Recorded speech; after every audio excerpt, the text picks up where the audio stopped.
다음은 서울 서초갑 출신의 바른미래당 이혜훈 의원 나오셔서 질문해 주시기 바랍니다.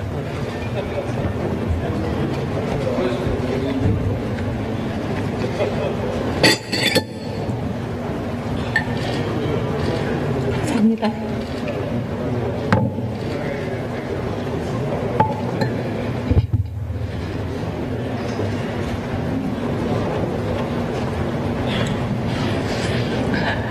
경제부총리께 질문 드리겠습니다.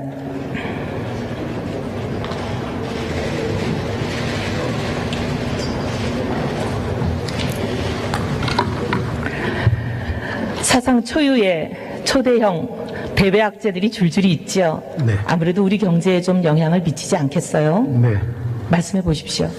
예, 의원님, 세계 경제, 글로벌 경제가 금년 들어와서 기대 이상으로 굉장히 위축되고 있고, 특히 한국을 포함해서 대외 의존도가 높은 제조업 수출 중심 국가들이 더 큰 타격을 받고 있습니다. 이와 같은 것이 우리 경제에도 심각하게 영향을 미치고 있다고 생각합니다. 해외기관, 정부기관 모두 통틀어서 대한민국 경제의 성장 전망률을 지속적으로 낮추고 있습니다. 심지어 해외 IB 5개사는 아예 그냥 한국 경제는 1%대로 내려앉는다 이렇게 얘기를 하고 있어요. 그 얘기는 한 가지 확실한 것 같습니다. 현재 한국 경제 무지하게 어렵다. 앞으로 더 어려질 것이다. 라는 것이 전 세계가 인정하는 바 같습니다. 그렇죠? 예, 한국 경제 성장률에 대해서 여러 민간 연구기관을 포함해서 국제기구들도 하향 조정하고 있습니다. 그러나 이것은 한국 경제 성장률만 낮추는 것은 아니고요. IMF나 OECD, ADB 등 모든 국제기구들이 글로벌 경제 성장률 자체를 낮추고 특히 다른 나라 선진국들도 어쩌면 저희보다 더 큰 폭으로 성장률을 낮추고 있는 그런 상황이라는 점을 말씀을 드립니다. 이런 상황에서 경제 살리기에 경제부총리 올인하셔야 되잖아요. 고민 많으시죠? 어떤 정책 쓸 건지, 언제 쓸 건지, 어떤 순서로 쓸 건지, 선택과 집중에 있어서 소위 타이밍, 시퀀싱 다 효과가 나는데 결정적인 요인들입니다. 그런데 아무래도 보면 경기 견인하는 효과가 큰 산업에 우선하시는 게 좀 전략적으로 효과가 있지 않습니까? 네. 그렇죠. 근데 경기 견인 효과가 큰 거 뭐 모두가 알고 있다시피 건설업 아닙니까? 근데 건설업이 그렇다라고 얘기하는 데는 좀 이유가 있죠. 예, 아무래도 뭐 다른 산업에 비해서 고용 창출 효과라든가 여러 가지 경제 활력의 중요한 산업 중에 하나라고 생각을 합니다. 네, 생산 유발 개수, 건설업에 대한 수요가 한 단위 증가할 때 생산이 얼마나 느느냐, 이게 모든 산업을 통틀어서 건설업이 1등입니다. 그만큼 효과가 크죠. 그 외에 다른 산업을 얼마나 끌어올리느냐 하는 여러 가지 지표, 소위 말하면 부가가치 유발 개수, 후방 연쇄 효과, 영향력 지수, 고용 유발 개수, 취업 유발 개수, 이 모든 것이 건설업은 독보적입니다. 그러면 이렇게 경제를 살려야 되는 이 국면에 이 경기 견인 효과가 큰 건설업을 죽이면서 경제를 살리겠다고 하는 건 공연불입니다. 아마 지난번에 부총리께서 발언하신 것도 관련이 있지 않나 싶은데, 분양가 상한제를 확대하면 공급 이축 등 부작용의 우려가 있다 이렇게 말씀하셨는데 어떤 맥락에서 이런 말씀하셨는지 좀 설명해 주십시오. 예, 민영주택에 대한 분양가 상한제와 관련돼서요. 저는 분양가 상한제가 도입이 되면 민간 부분에서 주택 공급에 대해서 영향을 미칠 거라고 저는 생각을 하고 있고요. 지난번에 말씀드렸던 것은 그와 같은 분양가 상한제에 따른 민간과 같은 건축 수요라든가 주택 수요, 공급 수요에 대한 공급에 대한 위축을 좀 우려하는 측면에서 제가 언급을 했었습니다. 네, 저도 굉장히 공감합니다. 왜냐하면 분양가 상한제가 확대가 되면 저하분 부담이 늘 수밖에 없죠. 얼마 전에 언론 보도를 보면 저희 지역의 한 단지에 대해서 보도를 했더라고요. 분양가 상한제가 확대가 되면 세대당 한 가구당 평균 한 2억 7천 정도 더 내야 된다. 이거 듣고 기절 안 할 사람이 있겠습니까? 근데 이 보도가 나가고 전국에 있는 많은 재건축 단지들이 지금 다 얼어붙었습니다. 중단이에요, 올스톱이에요. 그러면서 과연 정부가 이것을 확정하느냐 안 하느냐 지금 관망하면서 주시하고 있습니다. 근데 물론 이게 다 철회가 될지 그중에 일부가 처리가 될지 알 수 없지만 어쨌든 재건축이 취소가 되면 현재 서울에만 하더라도 집을 다 허물어 버려서 취소를 할 수 없는, 갔던 길을 돌아올 수 없는 단지를 빼도 한 300개 단지가 됩니다. 300개 단지가 이게 지금 한 단지는 저희 동네에 있는 거는 지금 10조짜리 건설 투자거든요. 이 300개 단지면 이게 얼마겠습니까? 최악의 상황을 가정해서 계산을 하면 한 275조 정도 민간 건설 투자가 없어지는 걸로 분석이 됩니다. 그런데 그렇게까지 되지 않다 하더라도 통상적인 경우에 적어도 수십조는 날아갑니다. 지금 1조는 고사하고 1000억을 얻어오기 어려운 상황에서 이렇게 많은 건설 경기 투자가 없어지는 이런 일들 당연히 부총리께서 걱정하셔야 된다고 생각하고요. 근데 이제 이렇게 경제에 상당히 악영향을 미치는 분양가 상한제 확대가 집값을 잡을 수 있냐? 그 부분을 좀 따져봐야 되지요, 또.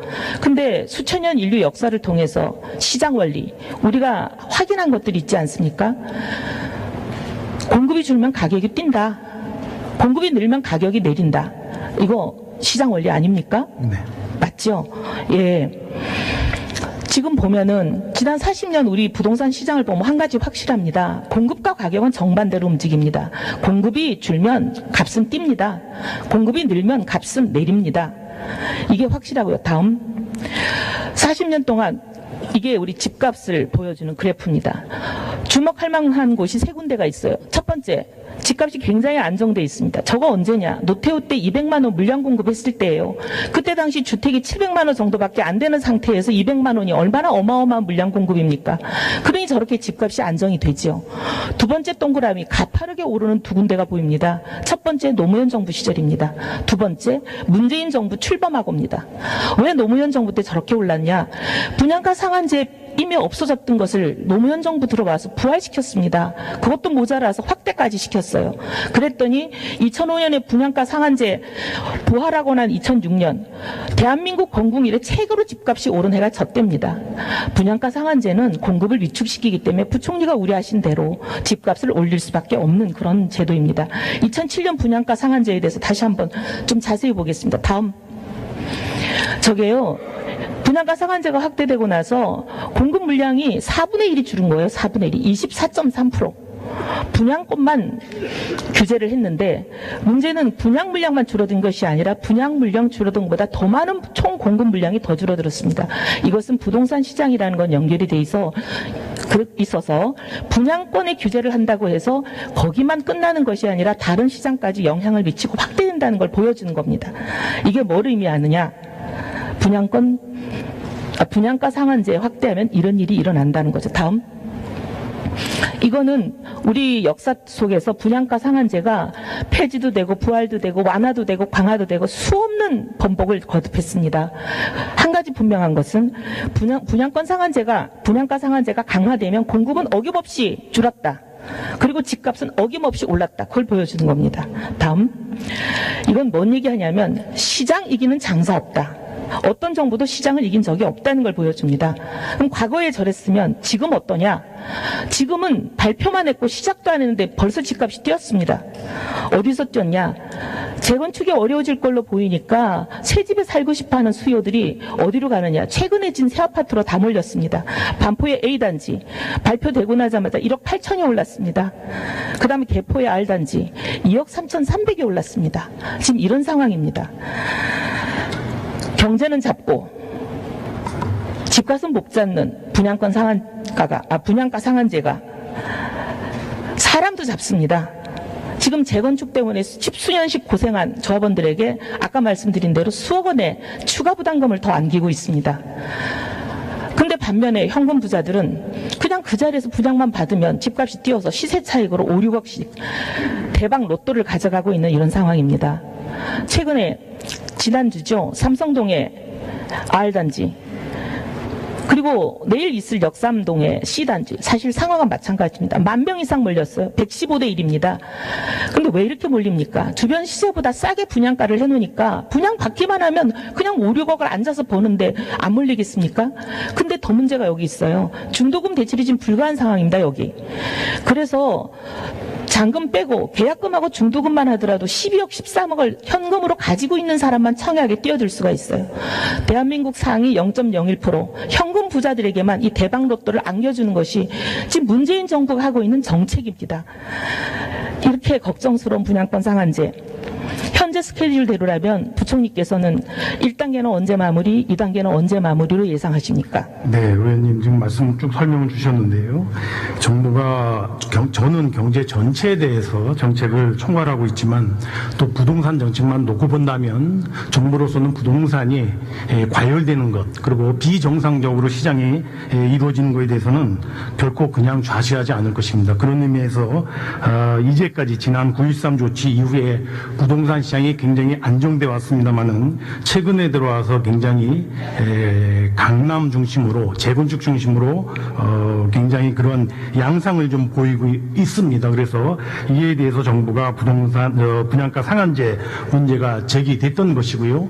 아까 말씀드린 것처럼 경제 전반에 대한 공급 위축의 영향을 최소화하지만 한편으로 그와 같은 부동산의 과열을 잡기 위해서 필요하다면 정부는 분양가 상한제가 꼭 필요하다면 이에 대해서도 전 정부는 적극적으로 검토하고 있다는 말씀을 드리고요. 지금 정부 부처 간에 아마 10월 하순경에 관련 시행령이 개정이 마무리될 것 같습니다. 개정령이 마무리되면 분양가 상한제 도입 여부에 대해서 면밀하게 충분한 검토를 거쳐서 도입 여부, 적용 여부를 판단할 것입니다. 다만 아까 말씀드린 건 대전제가 경제 전체에 미치는 아파트 공급 위축 영향을 최소화하면서도 또 강남 3구, 4구를 중심으로 한 아파트 재건축의 아파트 과열 분위기에 대해서는 철저하게 정부가 잡겠다는 의지도 같이 있다는 점을 말씀을 드립니다. 제 얘기를 오해하신 것 같아요. 제 얘기는 지금 경제의 흐름, 집값의 흐름 지난 1년을 보면 이렇게 경제를 희생시키면서까지 극약 처방을 내놔야 될 만한 그런 부동산 집값의 흐름은 아니었습니다. 제가 설명을 드릴게요. 작년 11일부터 8개월 동안 32주간 단 한 주도 올라가지 않고 연속적으로 32주간 집값은 내리막이었습니다. 하락세였죠. 그래서 정부도 자기들 부동산 정책에 효과가 있었다고 자화자찬하고 한 거 아닙니까? 최우수 평가 주고 그랬는데 7월에 한 달 동안 약간 올랐다는 거예요. 그래서 지금 국토부가 7월에 약간 오른 이걸 가지고 다시 부동산이 뛴다 어쩐다면서 호들갑을 떨고 분양가 상한제 확대라는 카드를 들고 나온 거예요. 근데 7월에 오른 그 값을 보면요. 0.02% 올랐습니다. 0.02. 이거는 2018년 그 같은 시기에 오른 거를 보면 24분의 1밖에 안 돼요. 이건 올랐다고도 말하기도 어려운 상황이고 더더군다나 이게 올랐다고 호들갑을 떨면서 굉장히 시장을 교란시키고 아까 말씀드린 제가 그 개포의 A단지 뭐 반포의 A단지 하는 그 부분은요. 최근에 분양가 상한제를 확대하겠다고 발표하고 나서 일어나는 일입니다. 작년 한 해는 다 안정이 돼 있었어요. 근데 정부가 어쨌든 호들갑을 떨면서 국토부가 분양권 상한제를 확대하겠다고 하니까 지금 이런 일들이 일어나는 겁니다. 오히려 분양권 상한제의 우려이고 부작용입니다. 그래서 그 말씀을 좀 드리고요. 분양권 상한제 확대는 가뜩이나 지금 어렵고 대외 악재 때문에 힘겨운 우리 경제에 십자가를 지우는 격입니다.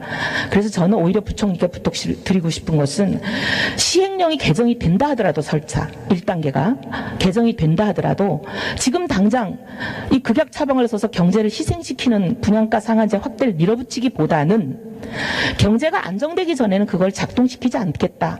그렇게 말씀해 주시는 게 오히려 부동산 시장의 혼란을 잠재우고 경제 살리기에 도움이 된다. 그 말씀이에요. 예, 의원님 아까 말씀드린 것처럼 저희가 부동산 가격이 지난 1년간의 9.13 대책 이후에 굉장히 안정적인 모습을 보였습니다. 그러나 7월 달부터 그런 이상 조짐이 있었고 9월 달 들어와서는 그런 움직임이 조금 더 강해졌습니다. 이에 대해서 정부가 부동산의 어떤 그런 과열 수요에 대해서는 절대적으로 대응하겠다는 방침에는 변함이 없고요. 다만 아까 말씀드린 것처럼 분양가 상한제에 대한 작동 요건을 완화하는 시행령 개정 작업이 거의 마무리 단계에 가 있는데요.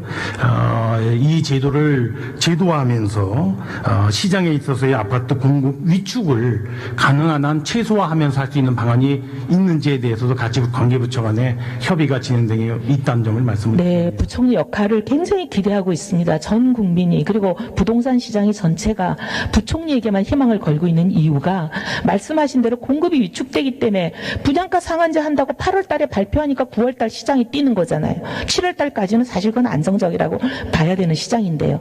그래서 부총리께서 이 부분을 감안해서 작동 시점을 잘 결정하는 데 역할을 해주시기를 부탁을 드립니다. 그리고 이제 이게 보면 적용 대상도 지금 문제가 있어요.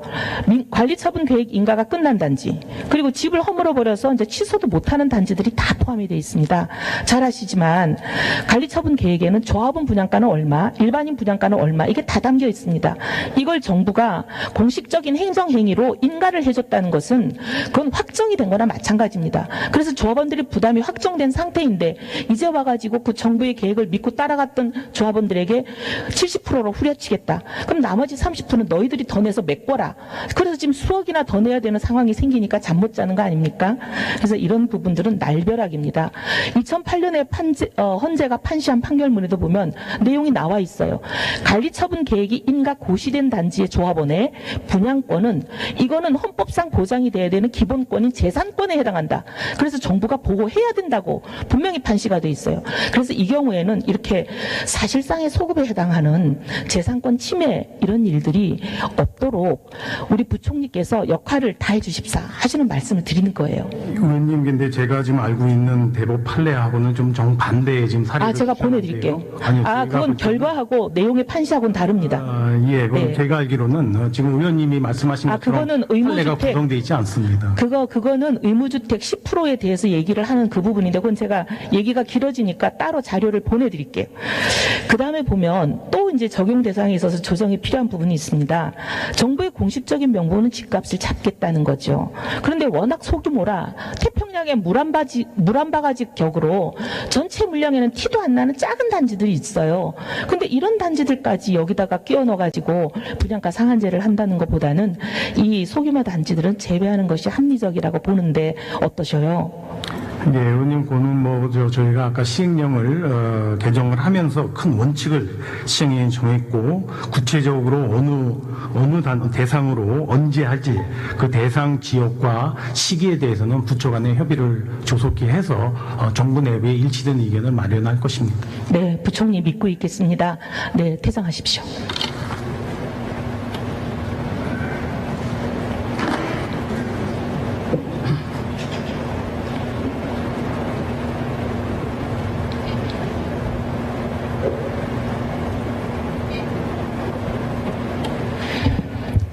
(8월 12일에) 정부가 발표한 분양가 상한제 확대는 집값은 못 잡고 경제만 잡습니다. 주택 공급을 줄이기 때문에 집값을 올린다는 것이 지난 40년간 대한민국 부동산 집값 데이터가 보여주고 확인하는 것입니다. 집값을 잡기는커녕 오히려 올리기만 합니다. 반면 경제는 확실히 잡습니다. 생산 유발 지수가 모든 산업 중에 1등이고 경기 견인 효과가 독보적인 건설업 경기를 위축시키면서 경제를 살릴 재간은 없습니다. 두 번째, 이번 8.12 조치는 집값은 못 잡고 사람을 잡습니다.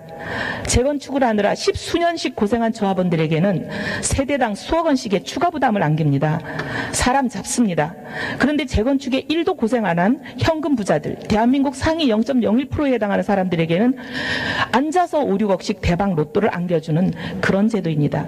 이것이 문재인 대통령이 약속한 정의로운 대한민국입니까? 기가 막힙니다. 과정은 공정하지 못하고 결과는 정의롭지 못한 재앙입니다. 8.12 조치는 즉각 철회되어야 합니다.